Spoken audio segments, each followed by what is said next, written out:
Morning. How's everybody doing today? Great. Doing good.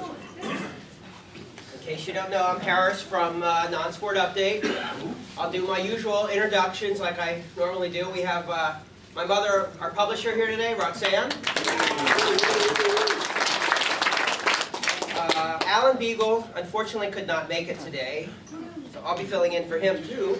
That's a tall task. That's a tall task for me, it is. We have Bill DeFranzo here, our price guide editor. Where are you, Bill? Scott Thomas, one of our writers back there. We have Batman back there, and helper, and a blog writer. We have some non-sport royalty here today. We have Jeff Allender from the House of Checklists. Everybody give him a second round of applause for all the work that he does.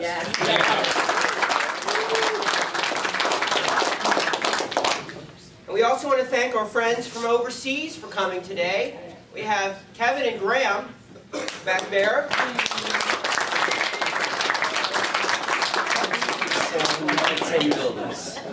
And Cliff and Carol are our helpers too, and they're here today. I'm not sure Carol is.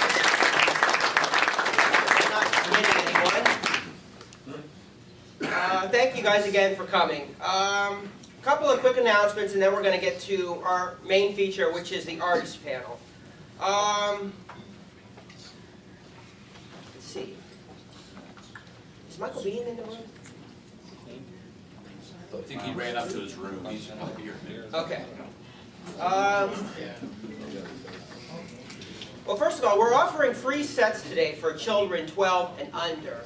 So I don't know if anyone here has kids somewhere stowed under their table, or back in their room or something like that, but we're trying to encourage kids to become more involved in the hobby. So if you have kids here today, bring them to the show. They get in free of charge, and then we'll give them coupons that they can exchange at dealers' tables for kid-appropriate sets for anyone 12 and under. And like I said, the purpose is to get more kids involved in the hobby. Let me know when Michael Bean gets here, somebody. Coming up here in Non-Sport Update, I want to tell you about what's coming up. Our June-July issue is now out. We're scheduled to ship it a few days from now, but we made sure we get some copies done early so we could have them here at the show, and they're available for sale at the table. We have American Horror Story on the cover. And in addition to an American Horror Story feature story inside, we have stories about Star Wars Jedi Legacy, Game of Thrones Season 2, Parks and Recreation, and Marvel Legendary Dark City, which is an expansion set for Upper Deck's Legendary card game. Then our August-September issue will be coming up in July, and in that we have a Star Wars Galactic Files Series 2 cover, and that will be our cover story, of course. We'll also have stories on True Blood Archives, Sons of Anarchy, the classic 1963 Topps Astronaut set. In our new and noteworthy section, we're previewing Viceroy's Carnival set. We have something on something from the Glebe brothers.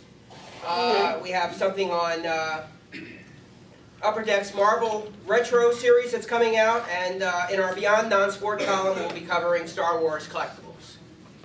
So we hope you'll pick up a copy of that. That comes out in July. The next show will be September 21st and 22nd, and we're ready to make our first artist announcement. We have Gary Cazelli coming in from the West Coast for the show. So that'll be really good, with more artists to be announced. And I hope I'm saying Gary's name correctly. None of us know how to say it. Oh, really? It's Kazeel, Kazeli, Kazeli. I used to say Kazeel, but I think it's Cazelli. It's like Gary. This Gary. It's All right, so...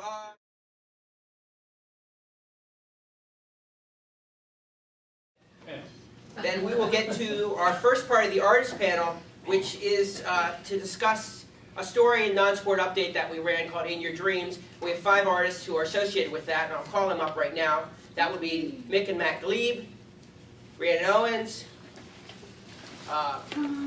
Laura Inglis, and George Wright.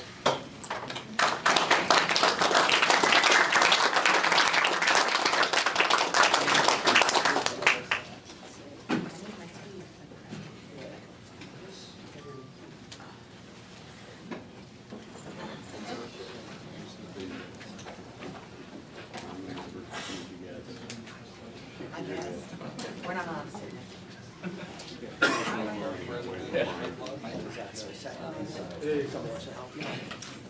Whoever you want to be.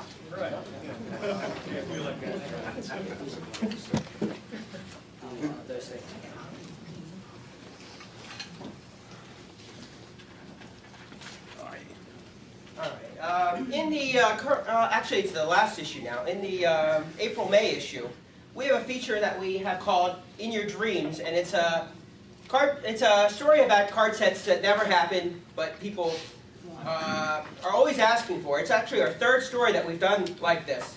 The first time our editor, Alan Beagle, wrote about his dream sets. The second time we asked collectors, and the third time we asked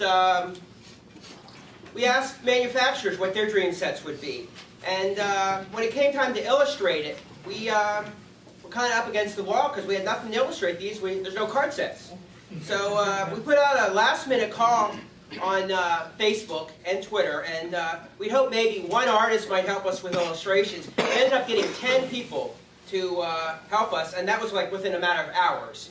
So we were very grateful for that. And it just so happens that 5 of the 10 artists that worked on that are here today, and these are the 5 artists here. So we have Mick and Matt Glebe, who I'm not going to identify which is which because I don't know. We have Rhiannon Owens, Wright, and Inglis. And the other 5 who could not be here today, some of them are in other countries, are Ingrid Hardy, Chris Henderson, Patrick Hamill, Joseph Miller, and Nick Neocleus, who's another name I'm not sure if I'm saying right. So let me begin by asking you guys, first of all, we have a handout that we're going to hand out with the art from all 5 of the artists that you guys can get signed if you like. If there's extra time here at the panel, you can come up and ask them to sign. There's space on these. Or you can have them sign them at the show today. All 5 will be at the show today. Yep. So once you get this, then you'll know what we're talking about.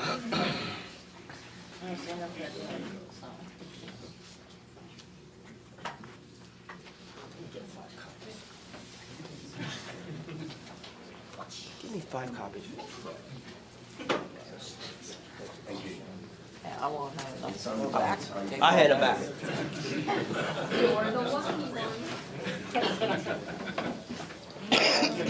you have, you don't have one? No, we just moved it back for the time. We're all one thing.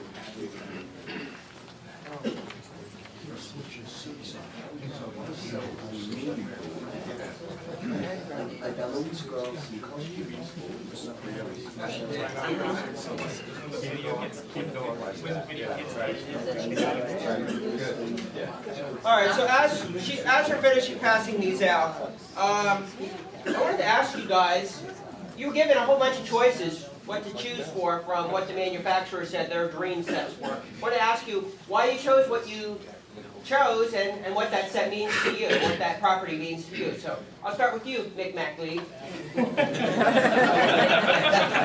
I feel like being Matt today. Okay. The particular piece that I chose was The Shining, and growing up, and actually Halloween is Mick and I's favorite kind of celebration and stuff, since we've been kids and stuff. So in that, you get to watch a lot of horror movies building up to the Halloween fall season and stuff. And one of the biggest ones, the classic one, is The Shining. And when we saw that on the list, we automatically gravitated towards that because you could just feel that it would be great to have a Stephen King set. I mean, Yes. he's got so many great masterful ideas, great literary works, and to see a lot of them put into film, a lot of the most popular card sets that are out there are based on films and stuff. And to be able to do classic likenesses and kind of revive that and bring it into the collector market, I just really sought after. I mean, could you even see it? You have Jack Nicholson doing signature cards and stuff in a set like that. It really was an awesome idea, and I would hope that eventually we could get ideas like this as card sets. One thing right on top of that, when you think about The Shining, here's Johnny. Why not? That's just an iconic scene. You have to illustrate that, right? I'm thinking about new cards that they could create. You know, now that they have those open up birthday cards and stuff, wouldn't it be cool if they could get "Here's Johnny" as a ringtone card? Where, you know, it's like those birthday cards you open up, except you press it now it's got "Here's Johnny" on it. Well, when it came down to me, I had to choose Superman. I was a big fan of Christopher Reeve, and they got a new movie coming out this summer, and I don't know if this guy is going to exactly be able to fill the same boots as Christopher Reeve did, but I'm sure he's going to give it his best shot. But to all of us, I think we can all agree that Superman, Christopher Reeve was truly a Superman, and he inspired all of us in the things that he did accomplish in his life. And I feel very, very connected. And, you know, the thing is everything that he stood for was beyond the film. And that's why I decided, you know what, I'm going to do a tribute to him. And comprehensively, in a bigger picture, if they were able to do a set that completely covered outside of just the comic books, would be pretty awesome. So when I chose this one, there's all kinds of different ones. There's either George Reeves, Christopher Reeves, there's Dean Cain, Tom Welling. I mean, the list goes on and on and on. There's tons of different properties out there that we could go into and do different sets on. We were talking about Halloween and The Shining and so on and so forth. Well, why not do a Michael Myers set on the original Halloween series? It's endless possibilities of different things that we can do to expand in this field. It really is crazy the amount of things we've been doing, talking to collectors and so forth with, you know, there are so many ideas out there. I think there was another one like, we even threw in Pirates of the Caribbean or some of these things. There are endless ideas and properties that really could be put into these card sets. It would put a much larger body of choices and stuff out there for collectors and stuff. So, it'd be interesting to see what happens for the future. Great. The Thundercats actually happened kind of accidentally. When I emailed Harris and he responded with the list of what was available, the Thundercats was actually not on the list. And there were some things that I wasn't completely sure what they were, like, I think one of them was like Shogun, and then it had like Slash robots or something. And I mean, I'm always interested in drawing things outside of my comfort zone. You know, I do a lot of stuff with Marvel and comic-related properties and Star Wars. So I was asking all these questions, and nothing was really striking a nerve with me. And then the last email he sent back, he goes, "Oh, I forgot one." And it was the Thundercats. And I was like, done! It was a cartoon that, as a kid, I loved. I watched it every day before school. And then, you know, later on, when it was in syndication, like on Cartoon Network and things like that, I'd watched it again. And, you know, as an adult looking back, it's so silly to watch the cartoons as a kid because everything is so narrated and spelled out and so simple, but as a kid you're fascinated by it. And it's just something that I've always loved, and the characters, you know, I love cats over dogs. Sorry, dog lovers. So, you know, there was all these other little connections to it. It was really nostalgic for me. I would love to see a set. There's even more characters that could have been put in there, and I just thought doing the original, you know, original members, and then of course Snarf hiding behind Lino's leg was appropriate. I had to obscure the insignias, so the only one that you could actually see that couldn't really obscure completely was the one on Lino's belt. In the original drawing, they're there on the Sword of Omens and on the belt, but for the drawing, just to avoid any potential, you know, trouble, he's like, just, you know, if you can cover those up or just kind of have them turned a certain way. So on a few of the members, you can kind of see that they're there, but you don't actually see the whole symbol, which is copyrighted. So that was interesting, trying to turn everybody a certain way and have the proportions and the perspective correct. So it was fun. I did it overnight and turned it in, and I'm excited to see it be a part of this project. It's a lot of fun. George? Well, I didn't have the same luck that she did. When I called or got back to Harris, There was one left. Yeah, Roxanne knows me very well. She just said that's because I'm a procrastinator, but I have a theory behind that. Procrastination gives me a plan for tomorrow. So, I'm sticking with I that. like that. But anyways, and another thing that Roxanne would know about me is I tend not to follow rules or directions very well. So they said, oh yeah, Fraser, and they had a whole list of different things that I could do. You know, do a caricature of Fraser as he's losing his hair, and I'm thinking, it's a little private here. So, you know, I started thinking about it. I'm like, well, what about Eddie? You know, Eddie's like one of the, you know, kind of a main character in there, and he always has some of the best lines, even though he didn't speak, so to say.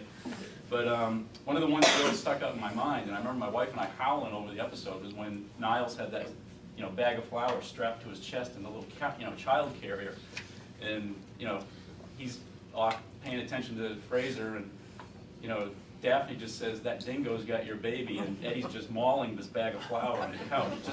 It stuck in my head, and when I thought about it, I'm like, that's what I'm doing. I don't care what they think, I'm doing that one. And you know, another thing I like too is I love subsets. I like you know, insert cards. There seems to be, you know, obviously there's a new craze for chase cards and inserts and, you know, little subsets. And I was thinking that would be perfect. You know, have an Eddie moment set. You know, I don't know how many cards, but you know, just have the, because there was always somebody commenting on, you know, Eddie's shenanigans, and just have a little, you know, kind of a discussion balloon kind of coming from off screen or off card in this instance. So anyways, it was, and it, you know, true to what Roxanne's saying, I did it at like 4 in the morning because I had to get it in, you know, in an email to Harris, you know, that morning. So that's pretty much how that one came about.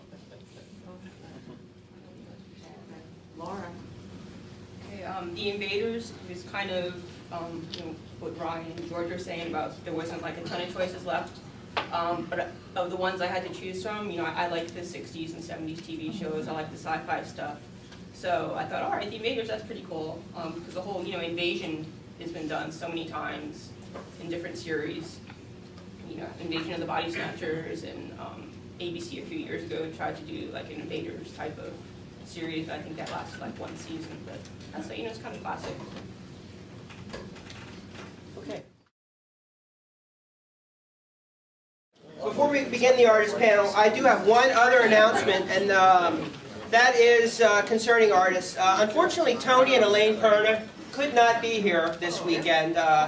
Tony had some health issues in the family, not with him, but in the family, and he's bummed that he couldn't be here. But he did send a note along to be read here, which I'll read. So I can be Tony Perna too. A lot of hats today. So here's what Tony had to say to everybody here. Good morning, everyone. Morning. Morning, Tony. Morning, Tony. Elaine and I wish we could be here with you now, but due to some health problems concerning my father, we thought it would be best to be closer to home. We miss you all. The show has been good to us and has always made us feel welcome. I've asked Harris to give you an update of some of our products since I cannot do it myself. First off, Classic Mythology 2 has been moved to a spring 2014 release instead of a fall 2013 release.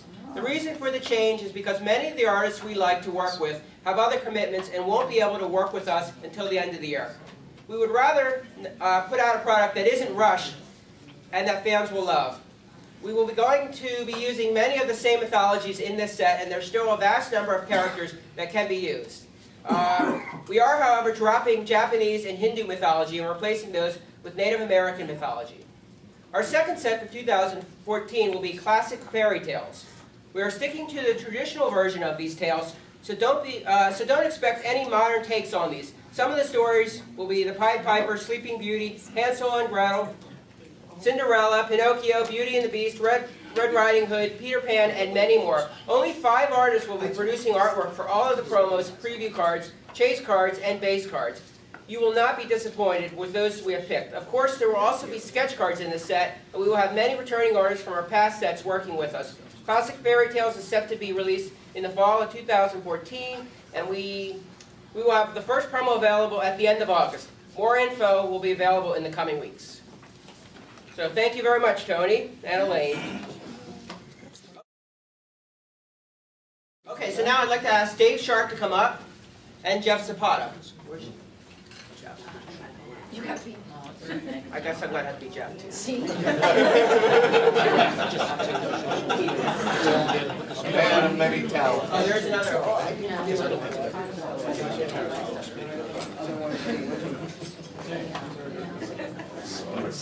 Right there. Squeeze it in.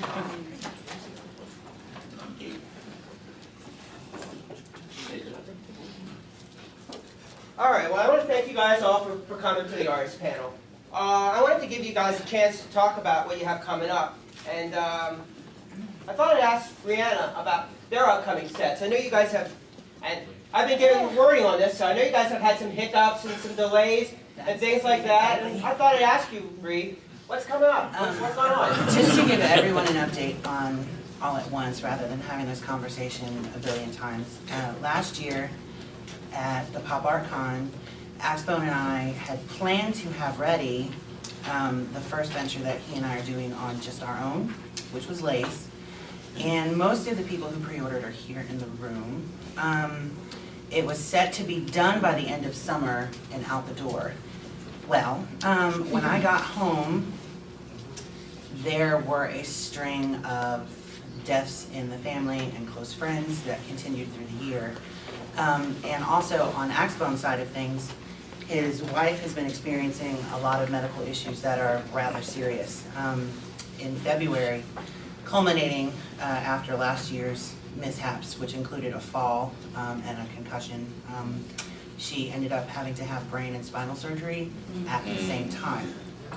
So all of these things between the both of us, with family members passing away on both sides, and then I actually had 13 deaths last year after the show. Things just kept getting delayed and pushed back and delayed. And then on top of it, Axe, for those of you that don't know, has a very important federal job that keeps him very busy. So with real life getting in the way, and then family matters, and then his wonderful wife, Mrs. Axbone, things have just been delayed. So as of now, all of the cards are printed and they're at his house. All of the sketches are done. So if there's anyone here that has pre-ordered and needs to give me their address so we can have that, I can get him that information and we can actually get the cards out by the end of the month at the latest. They are ready to go. So that's the update on that. The other thing was we've already started working on the next set afterwards and have decided not to do any pre-orders until those are done to avoid this issue in the future moving forward. And we were going to have a promo at the show, and yet again, there was yet another mishap. Mrs. Axbone had another fall and had to go back to the hospital. So I had the image at the table to show people, but someone actually bought the original art yesterday and took it home. So I have a picture on my phone. The follow-up set is called Leather. It's an obvious follow-up to Lace, and we've actually discussed another 2 or 3 afterwards and have the themes and sets picked out for that already. So, and more than likely, we're going to just target the Philly show because you guys have been so good to us as where we're going to debut these things and do either set releases or promos. Okay. So that's the update for now, without going into too much detail. I'd also like to ask Mick and Matt about the concert that you guys are doing.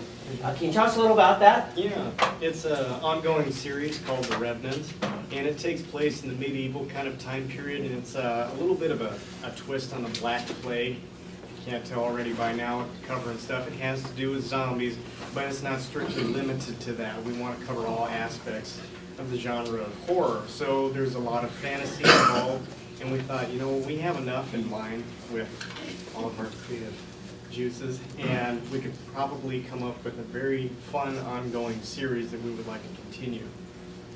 Yeah, the book is set to actually have the official release date in August, but you can pick up some of the issues at our table today. We have exclusive first issues with us, so. Okay, good. And I'd like to ask some newcomers, Jeff and Dave, what are you guys working on?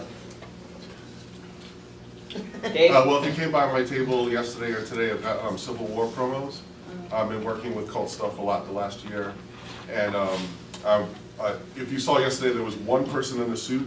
At the end of the day, that's my friend Matt Ziegler. He's the other artist on that. We're doing the base the base sets, the base art on that.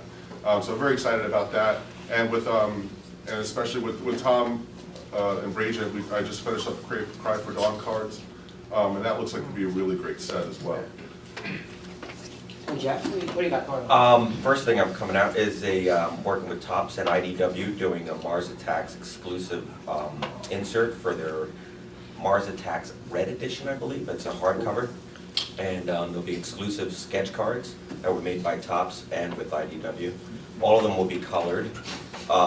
Me and I believe 6 other artists will do it. If anybody wants to see some of the previews, you can hand them out. Okay, should we just pass around? Yeah, sure. Okay. It should be out in the summer. Also, I'll be doing a comic book for Wacky Packages. It'll be, I believe it comes out exclusively through Topps Archives, or Topps Online, whatever it's called these days. And I'll be doing a short story, doing the classic Kentucky Fried Fingers, done in a Mad type of magazine.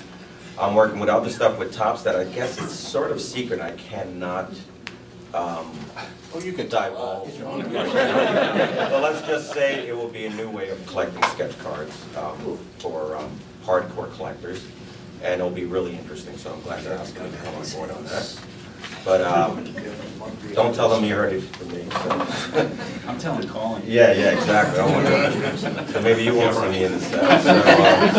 So, and also we'll be doing some more Mars Attacks. There's another series coming out with the new editor. And I believe Topps will be writing it itself instead of my friend Len Brown, who I talk to all the time. And also have a children's book coming out with Richie Havens, the late Richie Havens, that I helped illustrate a children's album. And who knows when that's coming out, but it might be out in Starbucks within like a year or 2 or something like that. But that's it. That's it. There's a lot of other stuff going on, but that's what's going to be coming out soon for me. And if anybody has any questions, I'll be at my table all day. And George and Laura, what are you guys working on? Go for it. Okay. I've got Civil War and Sherlock Holmes memoirs from Cold Stuff. Contemporary pinups, puzzle jams from Glon's Sketch Publishing. Island Dreams 3, and then Moonshine Misties, I think is the title of that one, from Marty and Boo. Okay. And George?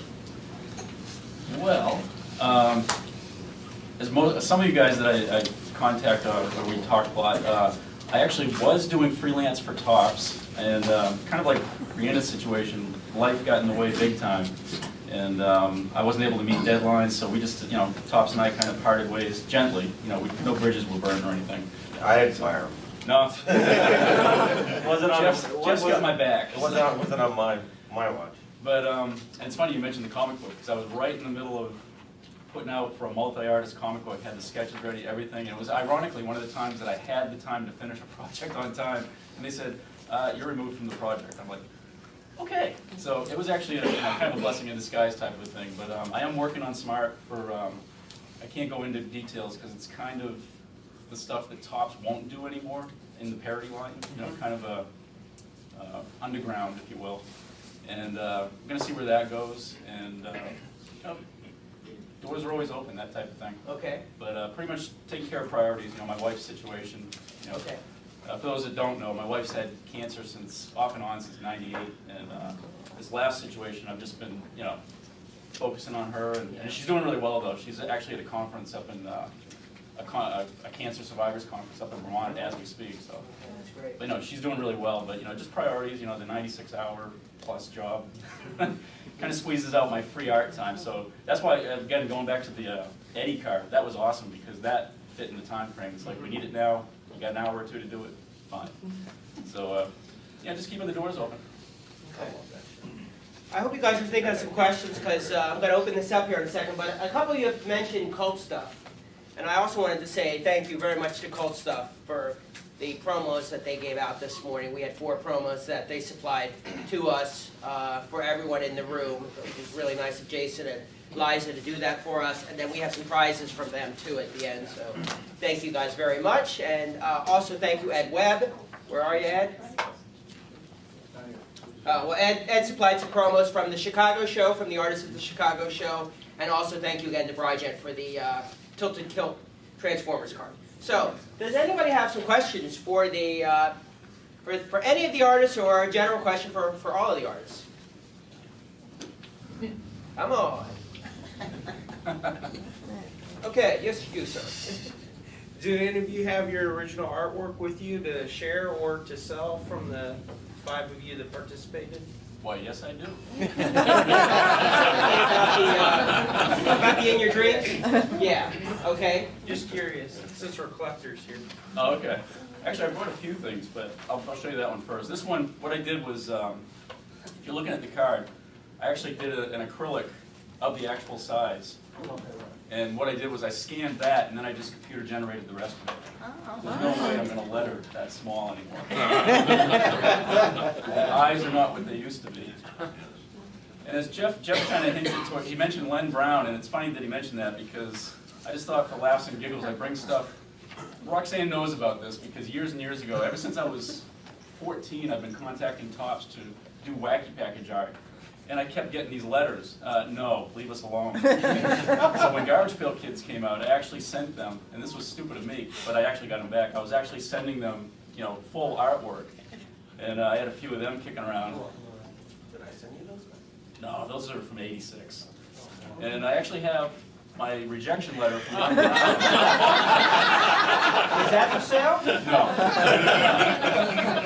And so, yeah, I actually do it. I do have a Len signature. Awesome. New signatures for these guys, and I didn't realize I've actually got Len Brown's signature, so that's cool. But yeah, ironically, I had done an article or illustration for some articles that Roxanne had done when they brought Wacky Packages back in 2004. And I think it was 3 days after the issue hit the stand. I think it was John Williams contacted Roxanne and said, "Can you get me this guy's address? We want him to paint for us." I'm like, "Fine." I was so happy because we wanted to work with them so bad. You can pass this one around. I don't know if anybody else wants to see it or not. Want to pass it around? Yeah, I don't care. You better come back. I know where you were. Lock the doors. Everybody has their... No. No? Okay, well, 3 of the 5, or 4 of the 5, have it for sale at their tables. All right, anybody else have a question? Kurt?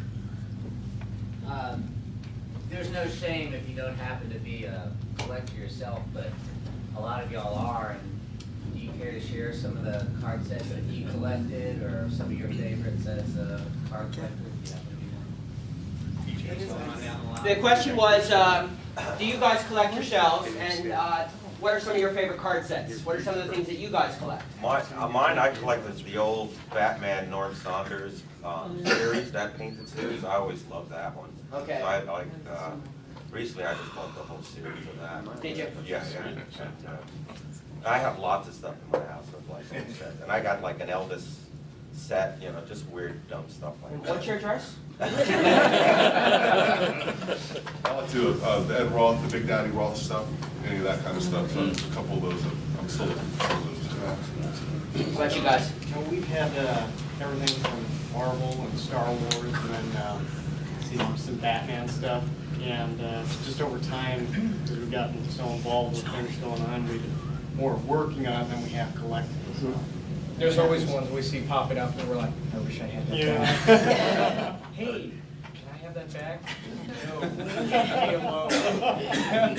Another one of mine is Marvel Masterpieces, the first series that came out. And I have the Valiant, when Valiant Comics was out, they had a series, and I ended up working for Valiant, so that's really There's a new taken care Valiant of. set coming out too. Yeah, I would love to see that. What about you guys? Well, obviously, wacky packages. I mean, I've been a I shouldn't say dyed in the wool, more like rabid wacky package collector since 1973. And I don't sell wacky packages. If you see me at the show and I've got my table, I don't sell anything. It's just there to talk with people.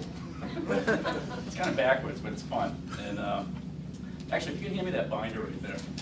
It's funny that I brought this because on the forum, on one of the wacky package forums, there was a discussion, and it kind of fits in with what you're talking about. It was, what else do you collect? You know, because we're always talking about wacky packages. So I figured I'd bring something.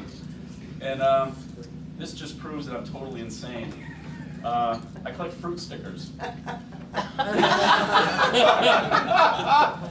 So, Banana type stuff? yeah, actually, I've got like 7 of these at the house. None of the bananas are here, but it's everything you see on fruit in the store.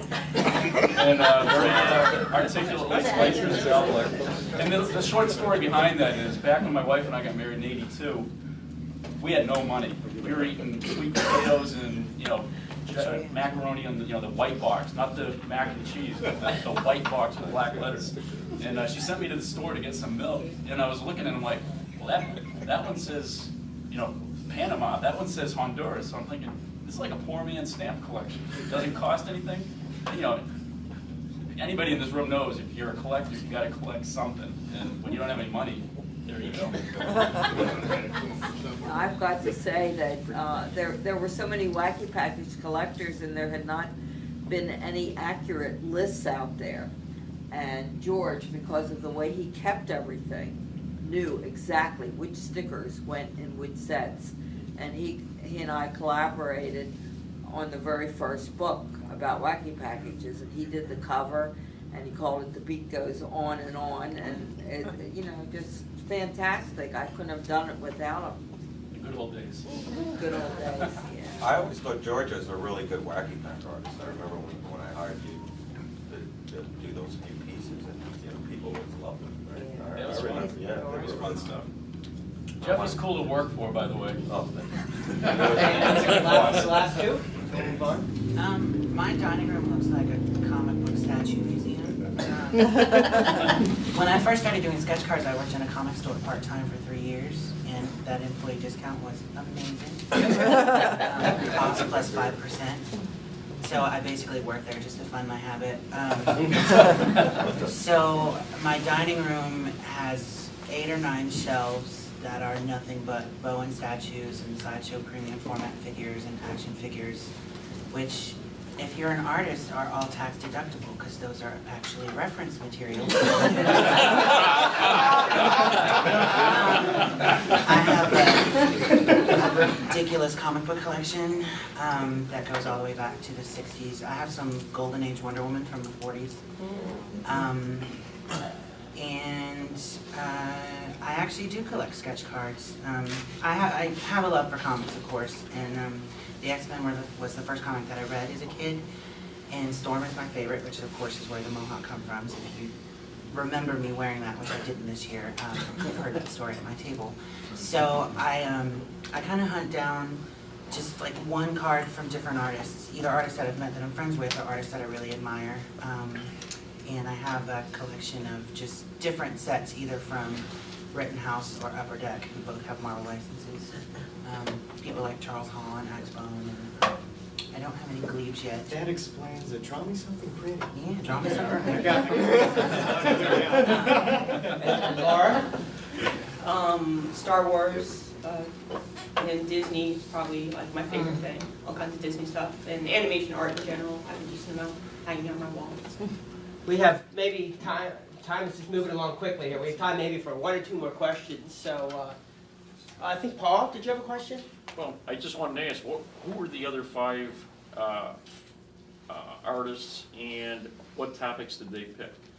Oh boy. I know who the other 5 are. I don't remember if I can remember what they picked. I mean, we had Ingrid Hardy, who picked the what? The Hobbit, maybe? There was a Hobbit. Hobbit. Yeah, we had Joseph Miller, who did The Hobbit, and Chris Henderson, I think, did The Hobbit. I think Ingrid did something else. What was the Boris Karloff? Who did Boris? The Boris Karloff? Yeah, she did Boris Karloff, I think. And then we had Patrick Hamill, who chose, boy, I'm bad.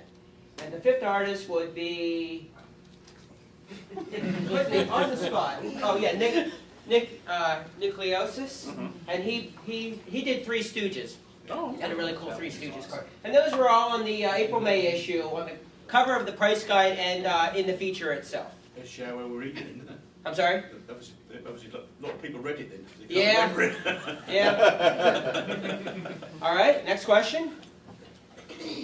Todd? I was just wondering, George, are you gonna put out the fruit label price guide soon? Maybe you could work with Non-Sport Update. At least the checklist.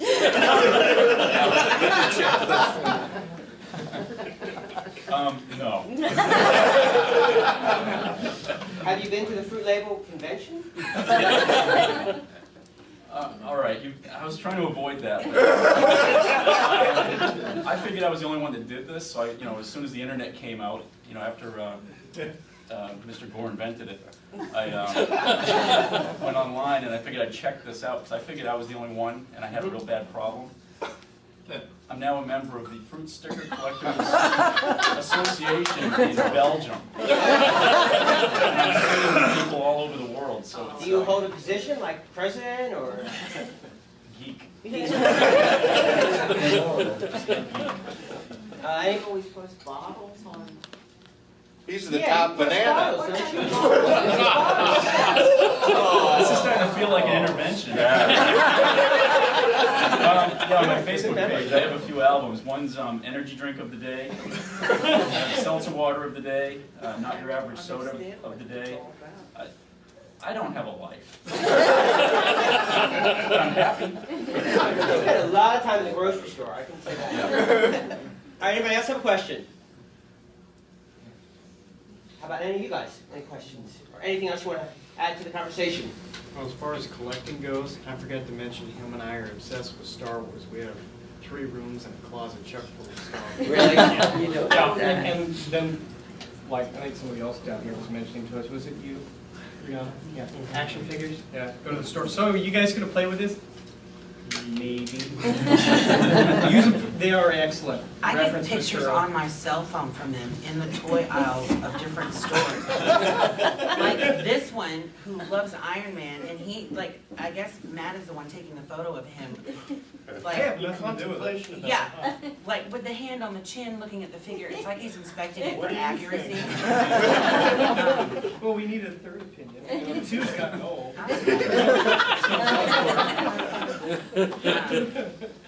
All right, are there any other questions? Because otherwise I'm going to move on to prizes. No more. I really want to thank you guys very much. I have a very small thank you, guys. Thank you.